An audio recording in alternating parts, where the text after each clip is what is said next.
and your roles as a leader?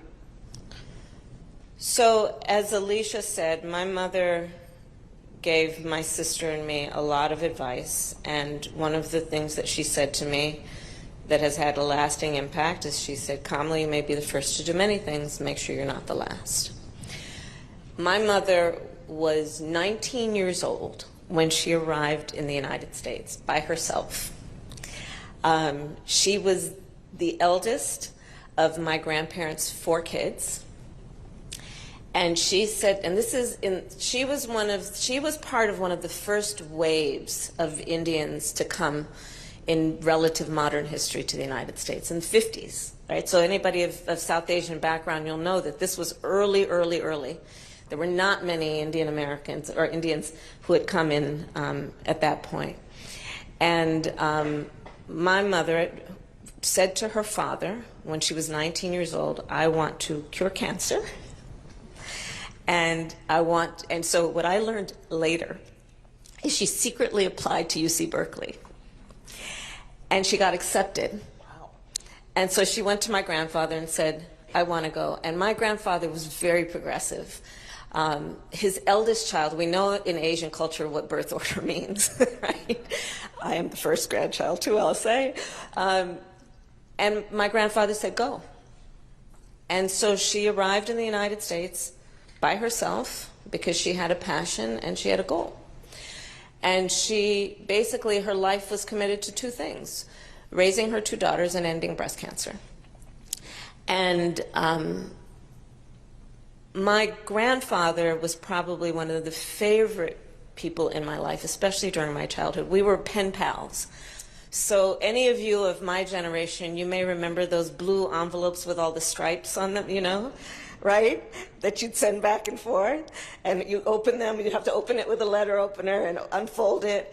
And my grandfather and I were pen pals, and we would go back to India every 2 years growing up. So basically trying to avoid monsoon season. So it was sometime between October and December, around the Christmas holidays usually. And I, as the eldest grandchild, had the honor, among anyone in our family, of being invited by my grandfather to take his morning walk with his retired buddies. And they would every morning gather, these old men who were very smart and very knowledgeable, and they would take their walk. And I would hold my grandfather's hand, and I was the one who was able to go on the walk with him. And my grandfather and his friends would passionately debate the importance of democracy and a government that treated people equally and with fairness, and a government that was not corrupt. And that influenced my life in more ways than I can ever explain, even though I didn't realize it at the time. And all of that had an impact then on what I decided to do with my life. My mother, when she arrived in the United States, she automatically, given who my grandfather was and about the fight for independence in India, my mother then, of course, you might know this in retrospect, took to the streets to march for civil rights in her sari. Yeah, and that's how she met my father. And all of that has had a profound influence. But I will also add to this about being the first, because there's so many firsts here. And there are so many who are the first have decided we will mentor you and we will support you and we will remind you of what it involves, and also that you have an incredible community of people that are encouraging you every step of the way. So here's the thing about breaking barriers. Breaking barriers does not mean you start on one side of the barrier and you end up on the other side. There's breaking involved. And when you break things, you get cut. And you may bleed. And it is worth it every time. Every time. And so too, especially the young people here, I say to you, when you walk in those rooms, being the only one that looks like you, the only one with your background, you walk in those rooms chin up, shoulders back. Be it a meeting room, a boardroom, a courtroom, a hearing room, You walk in those rooms knowing that we are all in that room with you, applauding you on, and expecting certain things from you, including that you will not be silent in those rooms.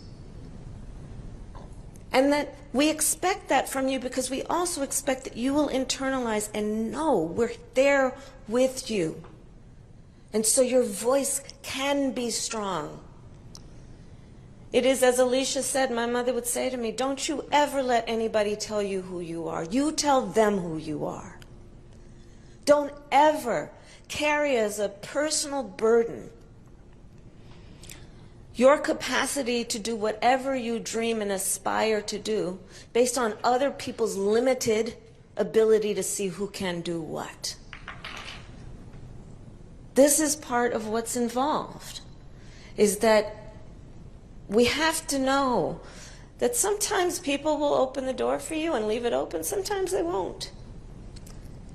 And then you need to kick that fucking door down.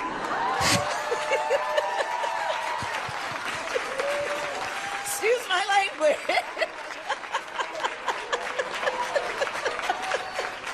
We're gonna make t-shirts with that saying, kick the fucking door down.